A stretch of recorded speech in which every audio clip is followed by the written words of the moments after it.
Bom dia. Hoje é o Dia das Mães e eu quero parabenizar todas as mães, dizer que vocês são muito especiais.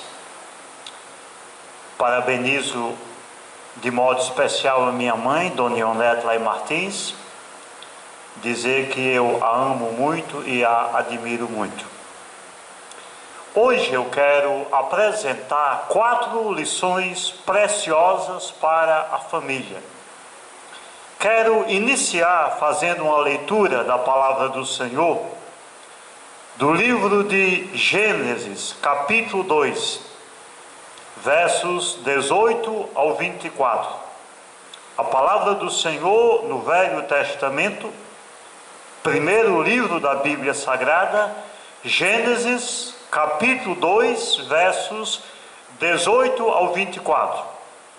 A palavra do Senhor diz assim: E disse o Senhor: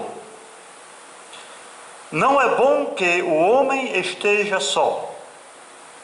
Far-lhe-ei uma auxiliadora que lhe seja idônea. Havendo, pois, o Senhor Deus formado da terra todo animal do campo e toda ave dos céus, os trouxe a Adão para este ver como lhe chamaria.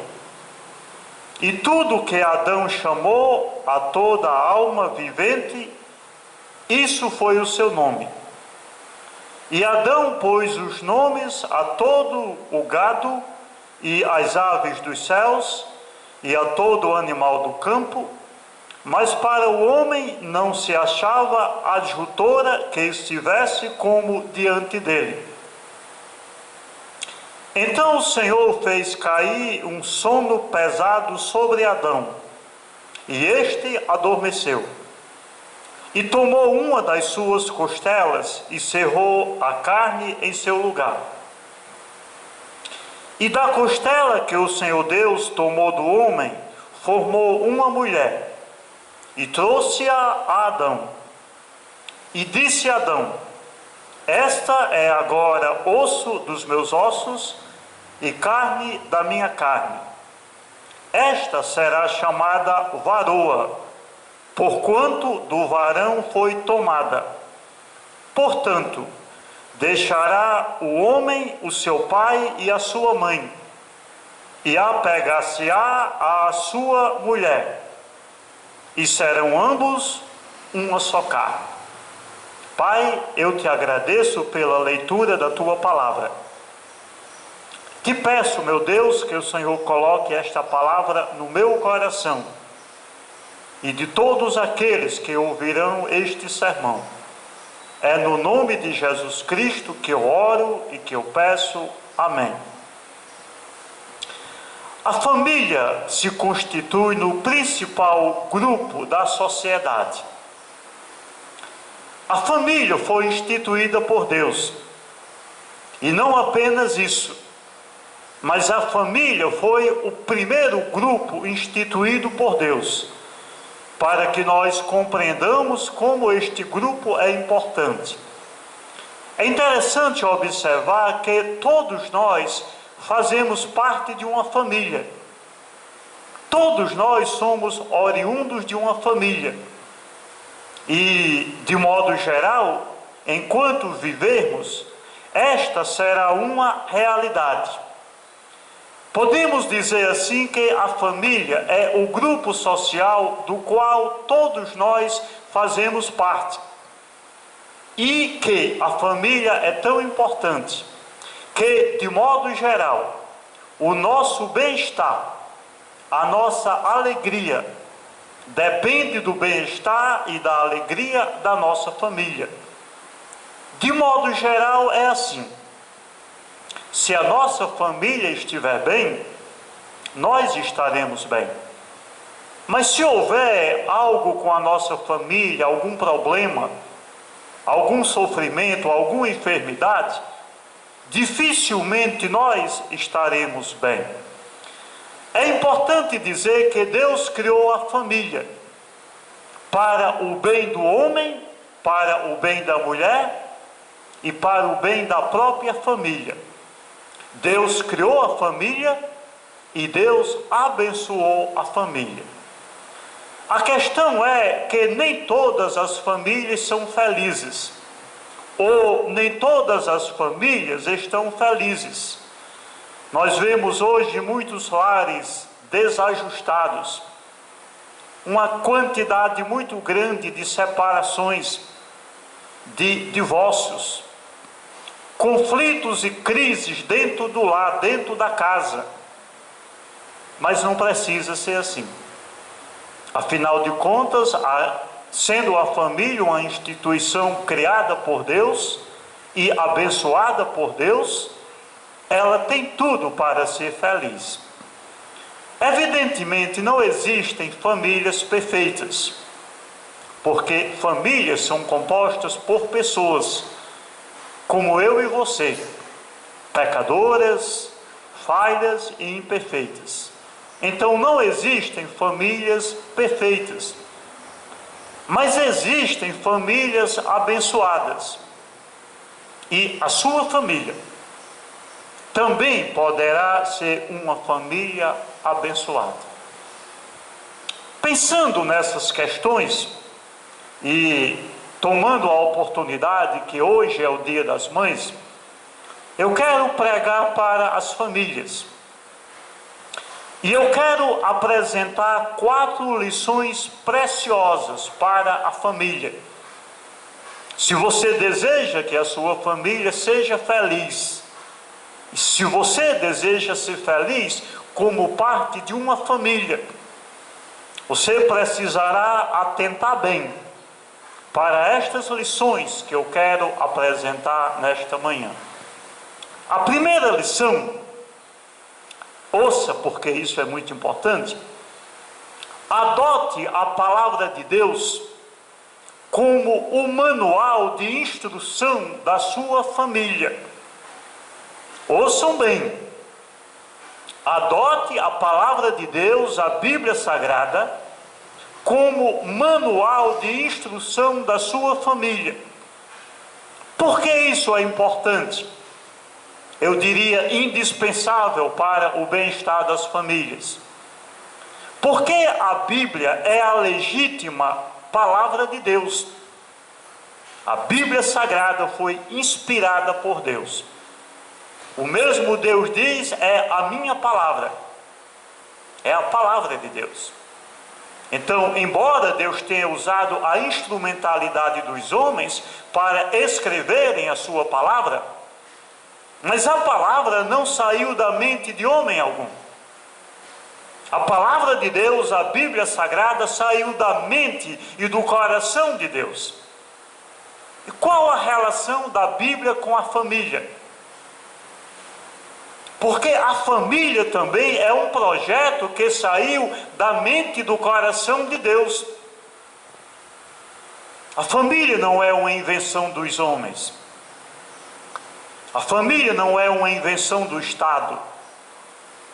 A família não é uma invenção das instituições humanas. A família não é uma invenção da igreja. A família foi criada, foi idealizada, foi projetada e foi criada por Deus. Isso está dito de modo muito claro nas Escrituras Sagradas. Esse texto que eu li de Gênesis 2, versículo 24, o Senhor Deus disse assim: porquanto deixará o homem a seu pai e a sua mãe, e apegar-se-á à sua mulher, e serão ambos uma só carne. Notem o projeto de Deus, a família. Deus dizendo, idealizando, projetando como a família seria. E Ele criando a família. A gente vê isso de modo muito especial. A gente vê isso em toda a Bíblia Sagrada. A mão de Deus nas famílias. As instruções de Deus na família. no Velho Testamento e no Novo Testamento. Pensemos um pouco. Imagine que você compra um aparelho, um celular, de uma determinada marca e de um determinado modelo. E você precisa saber operacionalizar o seu aparelho de celular. O que é que você faz? Você faz uso do manual. Agora você faz uso do manual do fabricante do aparelho. Você não pode comprar uma máquina de lavar e querer usar o manual de um celular ou vice-versa. Você não pode comprar um celular de uma marca e de um modelo diferente e querer usar as instruções de outro modelo ou de outra marca. Cada marca de celular, cada aparelho, cada modelo tem o seu manual. Aqui está o manual da família. Aqui está a palavra de Deus. Nós encontramos aqui conselhos para os homens, os maridos, os esposos. Encontramos conselhos e preceitos para as mulheres, as esposas. E encontramos preceitos para os filhos. Ou seja, as instruções que você precisa para ser feliz com a sua família, para formar uma família feliz, ou para conseguir que a sua família seja abençoada. Os preceitos, o manual, as instruções estão na palavra de Deus. E essa é uma razão muito óbvia. A família foi criada por Deus, foi inventada por Deus. E precisa de um manual. Mas o manual precisa ser a palavra de Deus. Digamos assim, o manual precisa ser o manual do fabricante. Porque aquele que a fez, aquele que a instituiu, aquele que a pensou, aquele que a projetou, ele sabe o que a família precisa para ser feliz. Deus conhece, por exemplo, as necessidades das famílias. Aliás, sendo que Deus é onisciente, como Davi diz, tu me sondas e me conheces, ele conhece todas as coisas. Ele conhece as nossas demandas pessoais. Olha, Deus conhece tanto as necessidades humanas, que Ele criou Adão e o pôs no Éden. Aquele lugar era tão perfeito, tão aprazível, que nós chamamos o paraíso. Mas um dia Deus parou e analisou e chegou à seguinte conclusão: não é bom que o homem esteja só. Far-lhe-ei uma ajudadora que ele seja idônea. E o que foi que Deus fez? Segundo a palavra: pôs o homem para dormir. Aquela foi a primeira anestesia da história da humanidade. Tirou uma de suas costelas. Aquela foi a primeira cirurgia da história da humanidade. Fechou o lugar com carne. Aquela foi a primeira cirurgia plástica da história da humanidade, muito antes do Dr. Ivo Pitangui. E daquela costela Deus fez uma mulher. E a trouxe ao homem. E o homem, ao ver aquela mulher, eu acredito tão bela como a minha esposa, aquele homem disse: esta agora é osso do meu osso e carne da minha carne. Será chamada varoa. Portanto, do varão foi tomada. Notem a alegria daquele homem, a satisfação daquele homem. E antes Deus dissera: crescei e multiplicai. Ou seja, tenham filhos. Então a figura do pai saiu da mente de Deus. A figura da mãe saiu da mente de Deus. A figura do filho saiu da mente de Deus. Mas Deus não criou a família e jogou aqui no mundo ao léu de qualquer jeito.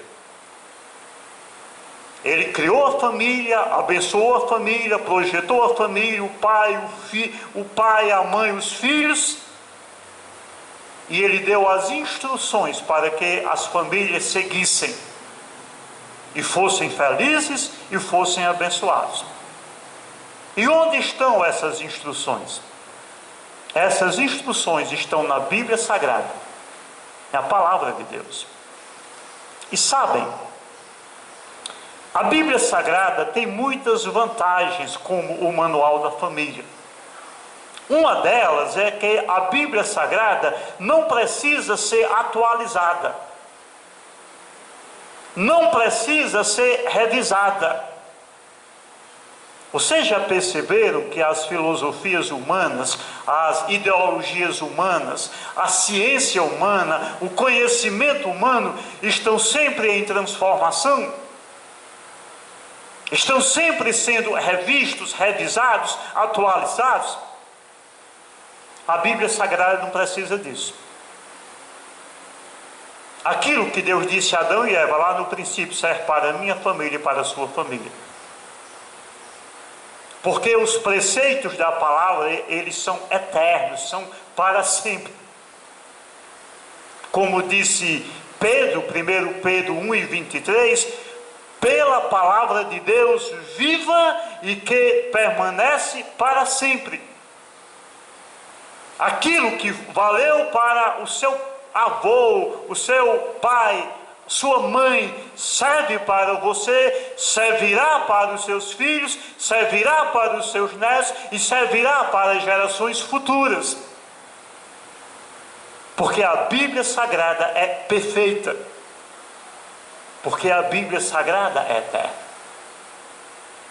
Outra vantagem de tomar a Bíblia como o manual da família é porque o seu autor, o autor da palavra, o autor da Bíblia é Deus.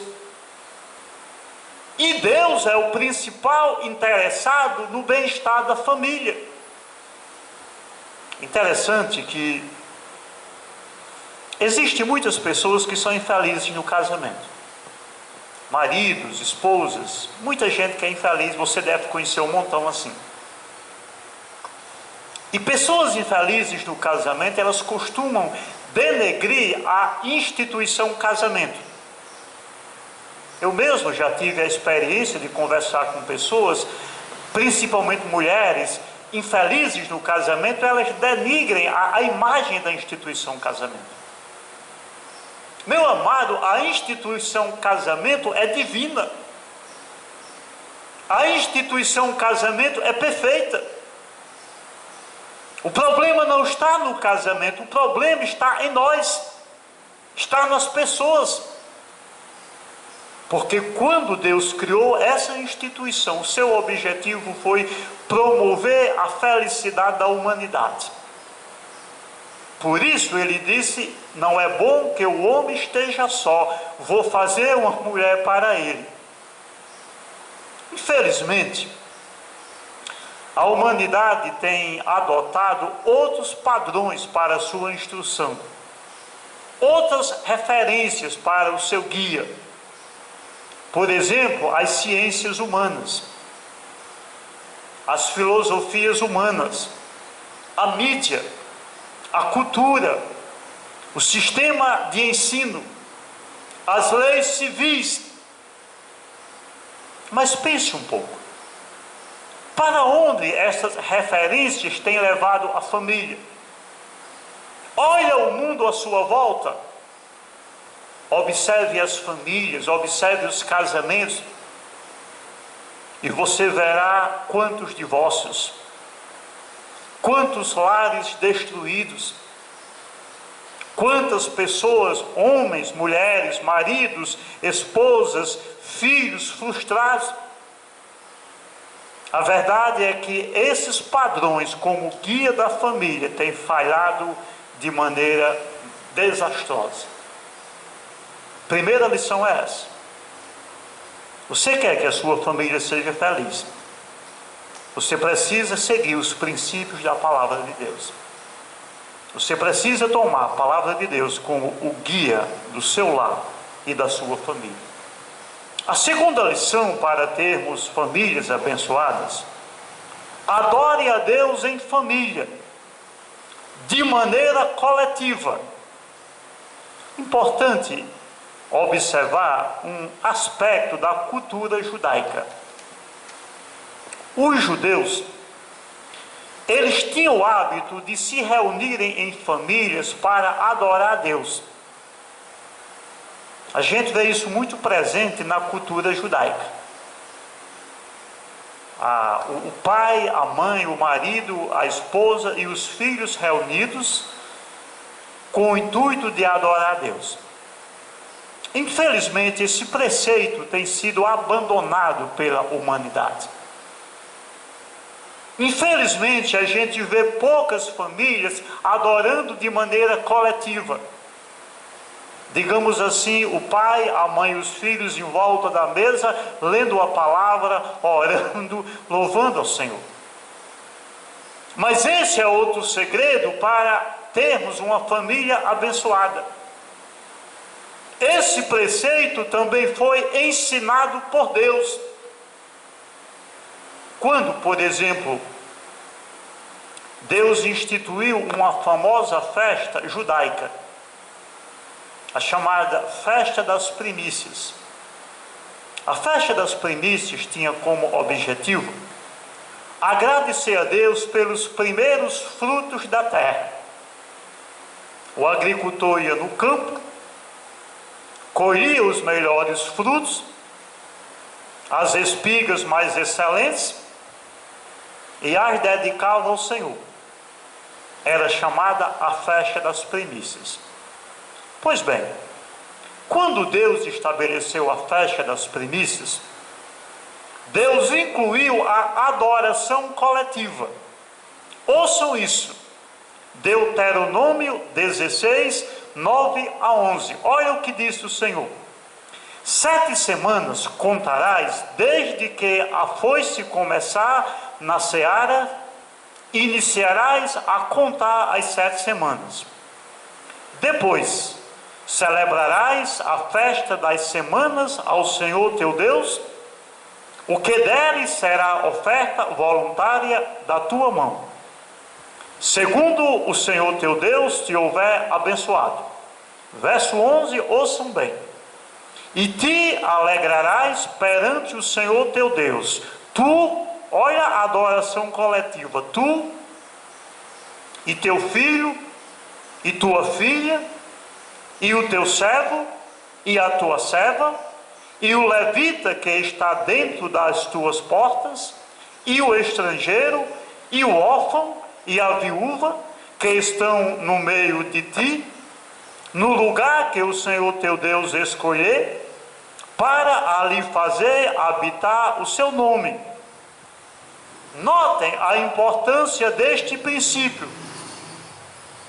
O Senhor está dizendo: quando chegar o tempo da colheita, vocês vão colher os frutos e vão me entregar. Será isso uma oferta voluntária. E haverá uma espécie de culto, de celebração a mim. Vocês se alegrarão pela colheita que eu vos dei.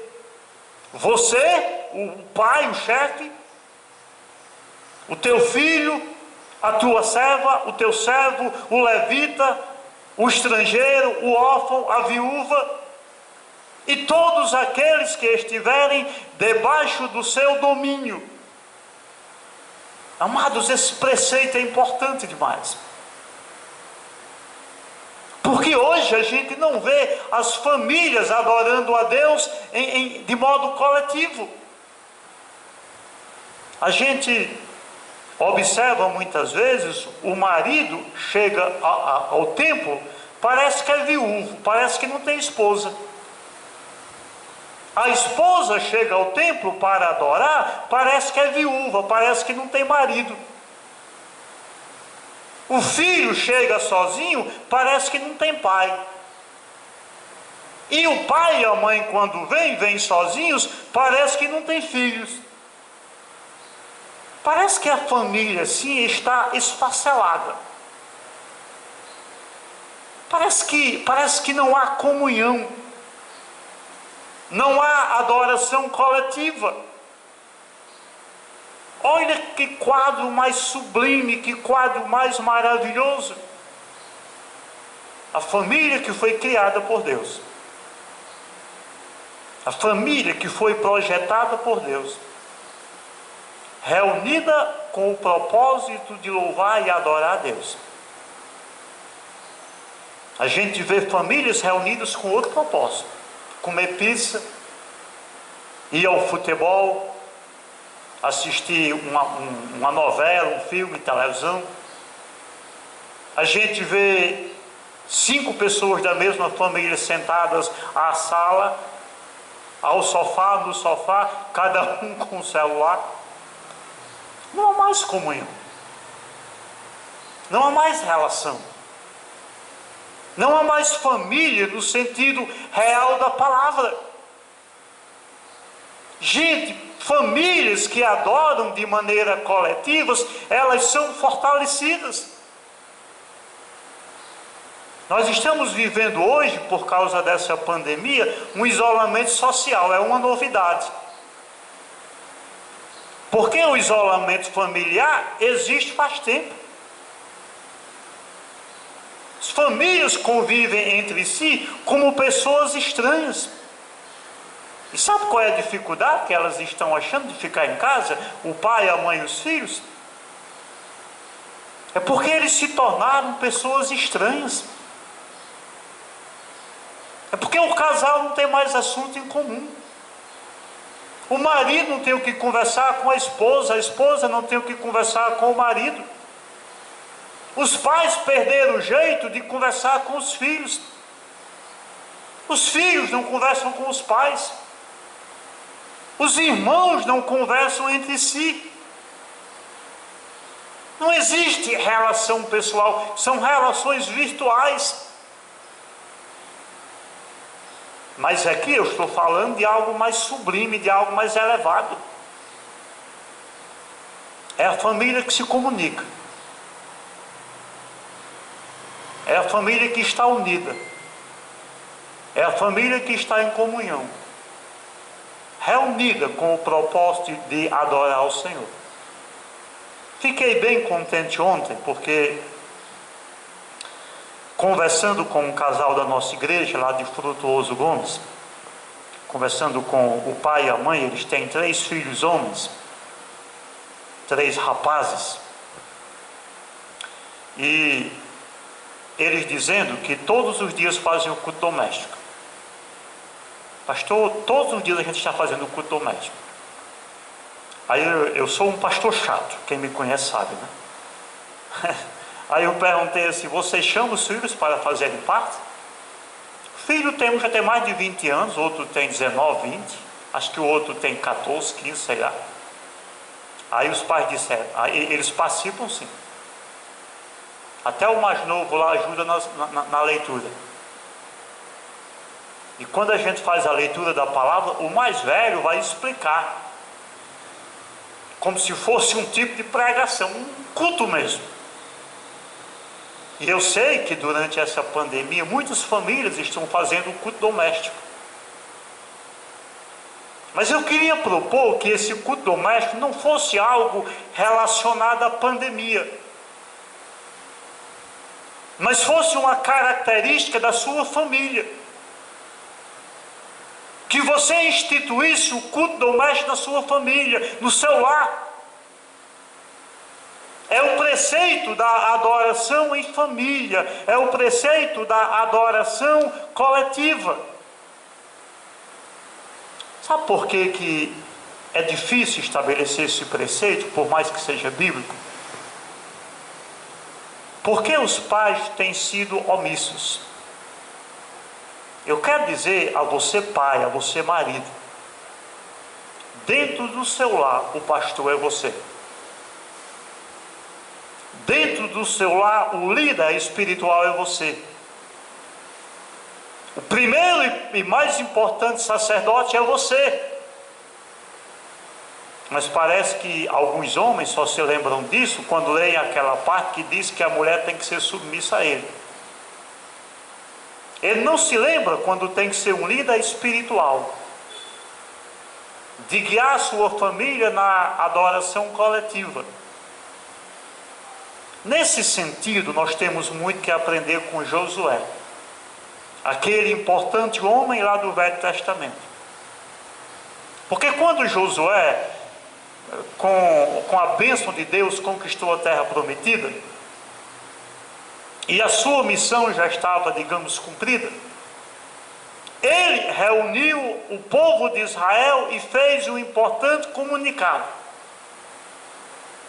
Josué capítulo 24, verso 15, Josué diz: porém, se vos parece mal aos vossos olhos servir ao Senhor, escolhei hoje a quem se vais, se aos deuses a quem serviram vossos pais, que estavam além do rio, ou aos deuses dos amorreus, em cuja terra habitais.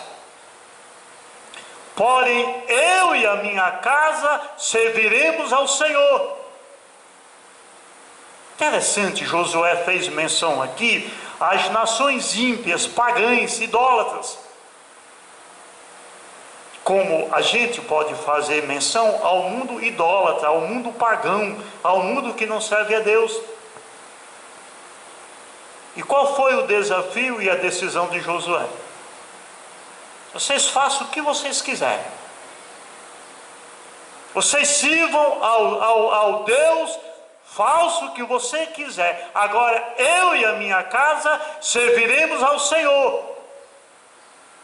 Isso aqui é papel de homem de Deus, que se impõe diante da sua família, não pelo grito, mas pelo exemplo. E nós conhecemos esse homem, Josué, sabemos que ele foi um exemplo de crente, de servo do Senhor. Então, para estabelecer o princípio da adoração coletiva em família, o pai, o marido, precisa ser um exemplo de líder espiritual, que exerce influência positiva sobre o seu lar, sobre a sua família. A esposa também é importante. A Bíblia diz: vós mulheres, sujeitai-vos a vossos maridos como ao Senhor. Isso aqui é aquele versículo de Efésios 5:22 que muitas mulheres gostariam de tirar da Bíblia. Mulheres, sede submissas a vossos maridos como ao Senhor. Mas eu quero só dizer uma coisa aqui. Se o seu marido for sujeito ao Senhor, se o seu marido for submisso ao Senhor, como Josué foi, você pode ser submisso ao seu marido, que você vai ser muito feliz.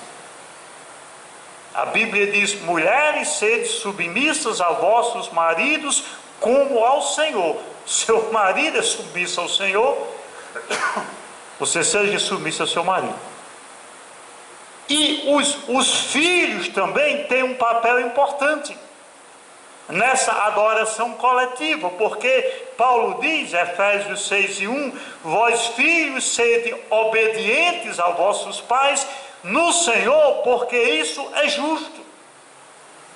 Olha o projeto de Deus para a família. O esposo serve ao Senhor, exemplo Josué. A esposa é submissa ao marido no Senhor. A esposa é uma serva de Deus. Os filhos obedecem a Deus no Senhor. Isso é uma família. Porque tem muita gente por aí que é pai, mãe e filho, mas não é família, é um ajuntamento de pessoas. Isso aqui é uma família, a unidade espiritual, todo mundo servindo a Deus, todo mundo adorando o Senhor. Faça o culto doméstico. E você, pai, você, mãe, quando passar essa pandemia, chame os seus filhos e digam: vamos para a igreja, vamos para a EBD, vamos para o curso, adorar o Senhor. Segredo para uma família abençoada. Terceiro segredo para uma vida abençoada que eu quero propor: priorize o reino de Deus. Coloque o reino de Deus como a prioridade máxima da sua vida. Foi Jesus quem disse: mas buscai primeiro o reino de Deus e a sua justiça, e todas estas coisas vos serão acrescentadas. Mateus 6,33. O que há mais importante do que servir a Deus? Nada. Nada. Eu sei que há muitas coisas importantes na família. Eu sei que a gente precisa trabalhar, a gente precisa estudar, a gente precisa até se divertir. Mas nós estamos tão tomados pelo trabalho, pelo estudo, pelas distrações, que simplesmente não sobra tempo para Deus. A gente não tem tempo de ler a Bíblia, de orar. Talvez alguém dirá assim: ah, pastor, mas quando passar essa pandemia, a gente não vai mais poder fazer o culto doméstico, porque o filho vai para a faculdade, vai para a escola, eu vou para o trabalho, meu marido vai para o trabalho. Como é que a gente faz? Olha, o apóstolo Paulo nos ensina um princípio muito importante sobre o tempo. Paulo diz que nós devemos remir o tempo. Efésios 5,16, remindo o tempo, porque os dias são maus. Você sabe o que significa remir o tempo? Remir o tempo significa aproveitar o tempo de maneira produtiva.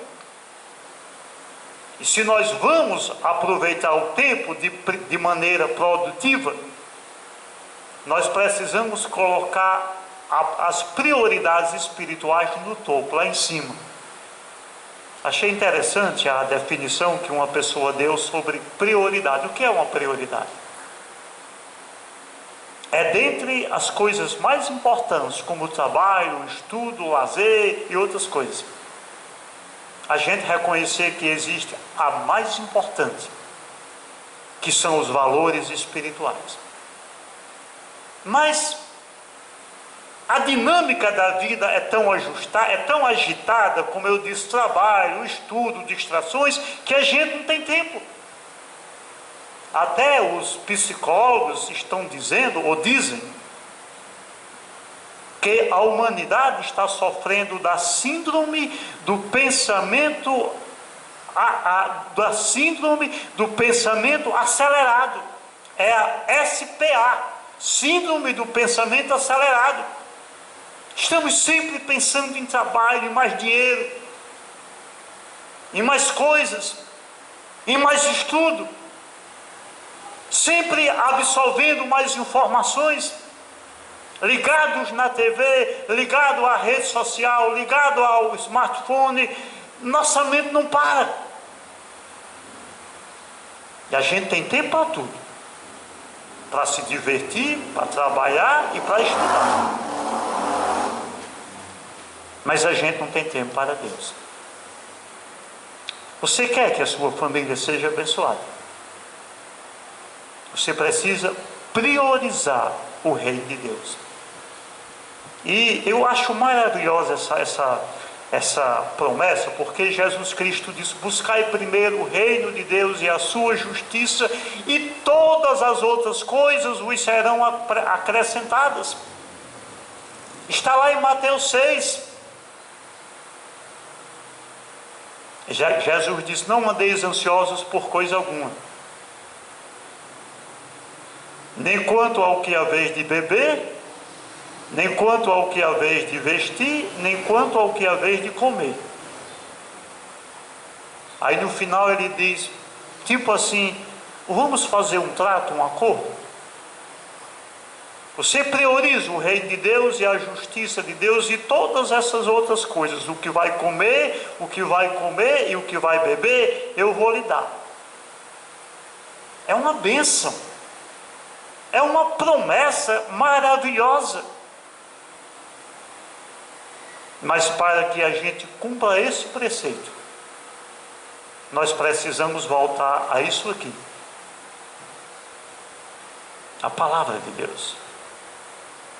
Gosto muito da instrução que Deus deu ao seu povo, ao povo dele lá no Velho Testamento. A ênfase que eles deveriam dar à palavra. Deuteronômio 6, 6 a 9. O Senhor diz: e estas palavras que hoje te ordeno estarão no teu coração, e as ensinarás a teus filhos, e delas falarás assentado em tua casa, e andando pelo caminho, e deitando-te e levantando-te. Também as atarás por sinal na tua mão, e te serão por frontais entre os olhos, e as escreverás nos umbrais da tua casa e nas tuas portas. Acho interessante demais essa exortação do Senhor. Deus dizendo: a minha palavra não vai se afastar de ti, nem da sua família. Quando você se levantar, elas estarão contigo. Quando você se deitar, elas estarão contigo. Quando você estiver andando pelo caminho, elas estarão contigo. Coloque-as por sinal na tua mão, na tua fronte, no teu coração. Escreve nos umbrais da tua porta. Se fosse hoje, Deus diria assim: escreva lá na porta da geladeira. Bota lá no seu celular. Escreve por toda parte. Não esqueça a minha lei, não esqueça a minha palavra. Porque somente assim a gente poderá priorizar o Reino de Deus e receber a bênção do Senhor. Eu acho que a gente precisa fazer a oração de Moisés. Vocês sabem que Moisés viveu uma quantidade de anos que ninguém consegue viver hoje. 120 anos. Foram 40 anos no palácio do faraó, 40 anos no deserto como pastor de ovelhas e 40 anos guiando o povo do Egito à terra prometida. 120 anos. Mas esse homem escreveu o Salmo 90, Moisés. E ele fez uma oração que a gente precisa fazer para aprendermos a priorizar o reino de Deus. Moisés disse, Salmo 40, verso 2: Senhor, ensina-nos a contar os nossos dias, de tal maneira que alcancemos corações sábios. Ensina-nos a contar os nossos dias de tal maneira que alcancemos corações sábios. Talvez a gente viva 80, 90, talvez 100 anos. Esse homem viveu 120. E ele achou importante pedir a Deus sabedoria para viver os seus dias com discernimento.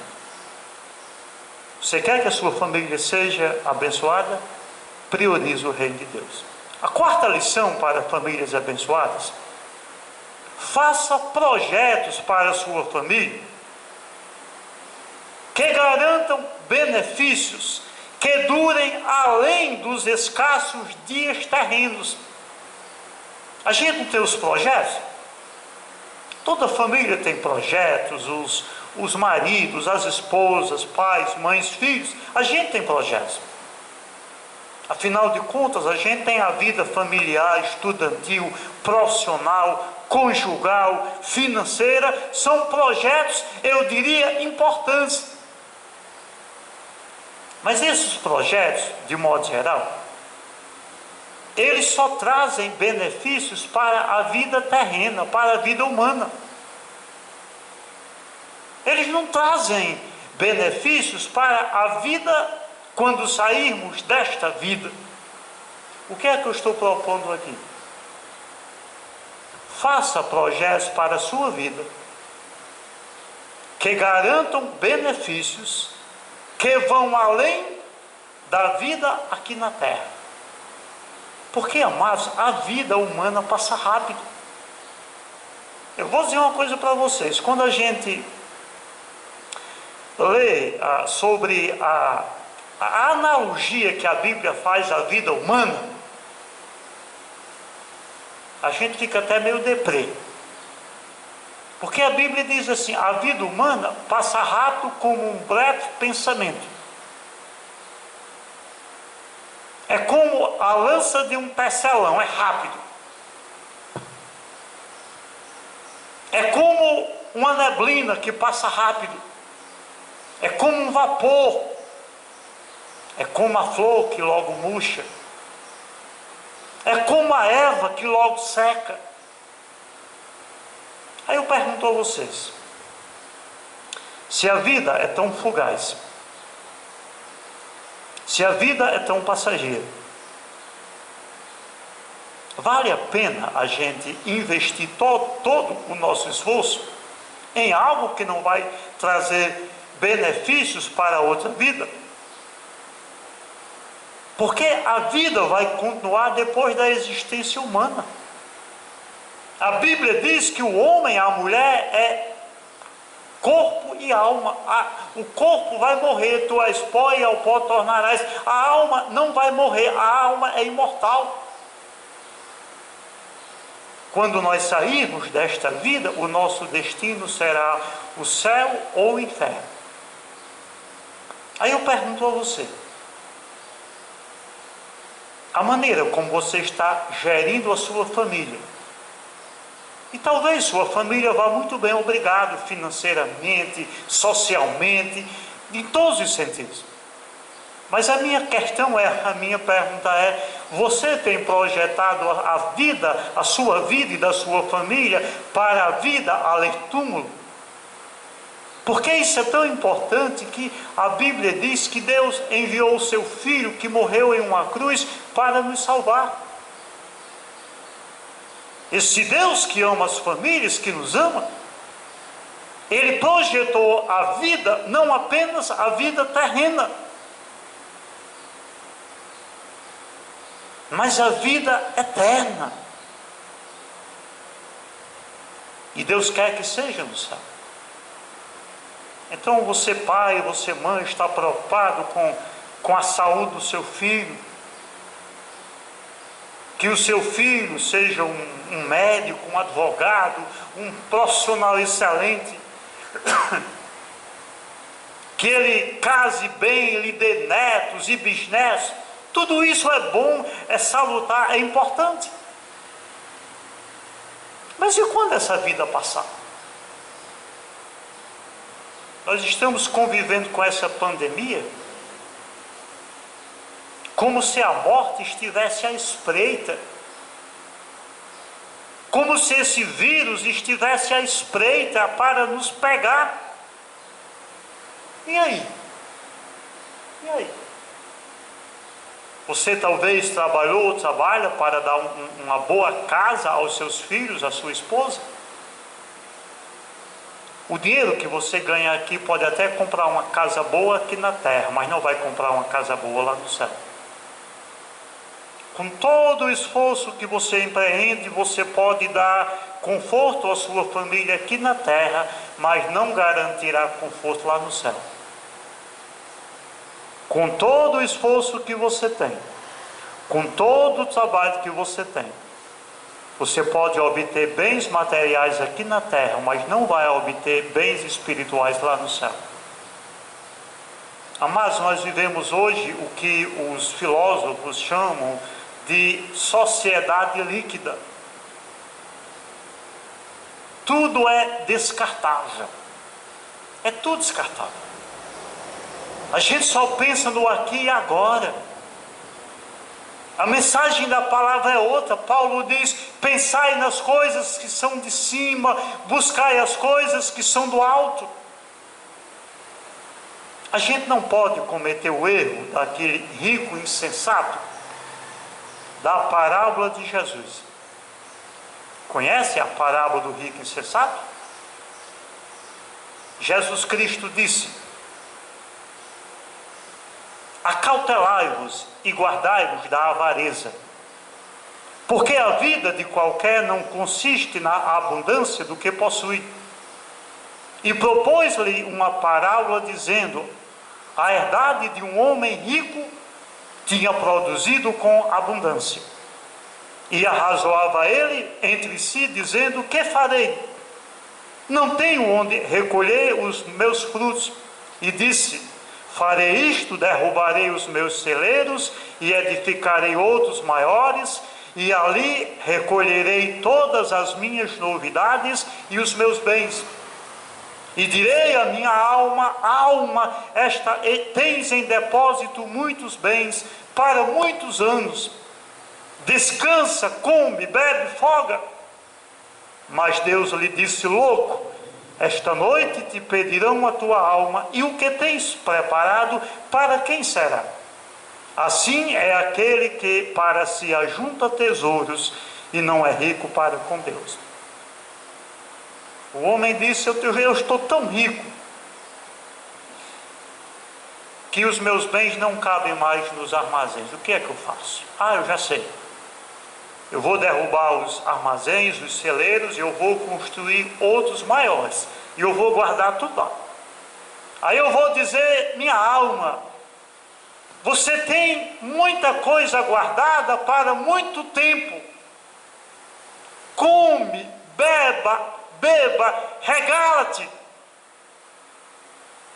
Aí Deus disse: você é um louco, porque nesta mesma noite você vai morrer.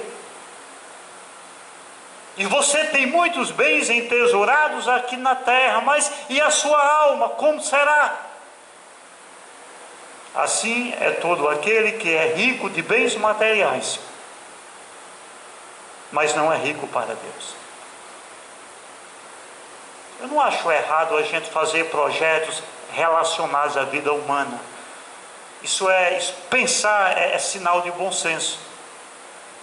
Agora, a gente não pode empreender todos os nossos esforços, projetar a vida como se morreu, acabou. Como se a vida se limitasse à existência humana. Foi por isso que Jesus Cristo disse: não ajunteis tesouros aqui na terra, onde a traça e a ferrugem tudo consomem, e onde os ladrões minam e roubam, mas ajuntai tesouros no céu, onde nem a traça nem a ferrugem consomem, e onde os ladrões não minam e roubam, porque onde estiver o vosso tesouro, aí estará o vosso coração. Mateus 6, 19 e 21.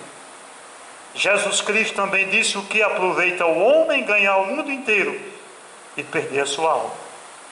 Mateus 16, 26. A gente precisa pensar além.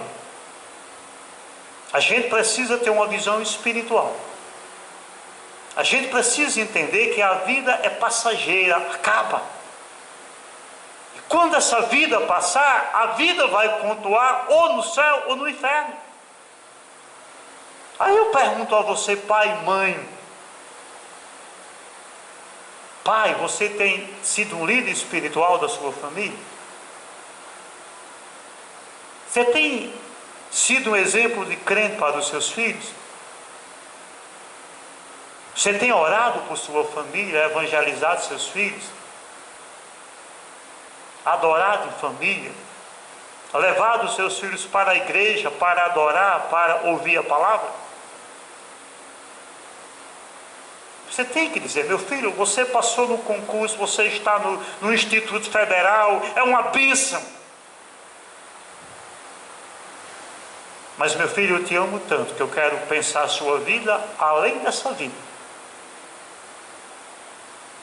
Eu quero que você tenha a certeza da salvação. Precisamos ter a perspectiva de Paulo. Paulo disse: a nossa cidade está nos céus, de onde também esperamos o Salvador, o Senhor Jesus Cristo. É essa a perspectiva que as famílias precisam adotar.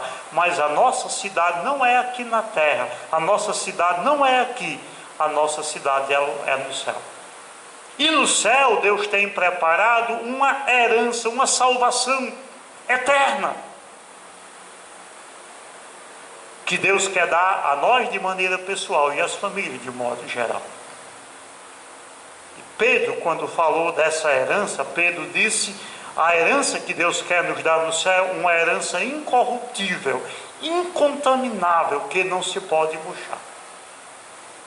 1 Pedro, capítulo 1, versículo 4. Meus amados, Deus tem um projeto glorioso para as famílias. As famílias sejam abençoadas. Foi por isso que Deus disse a Abraão, Gênesis 12, 3: em ti serão benditas todas as famílias da terra.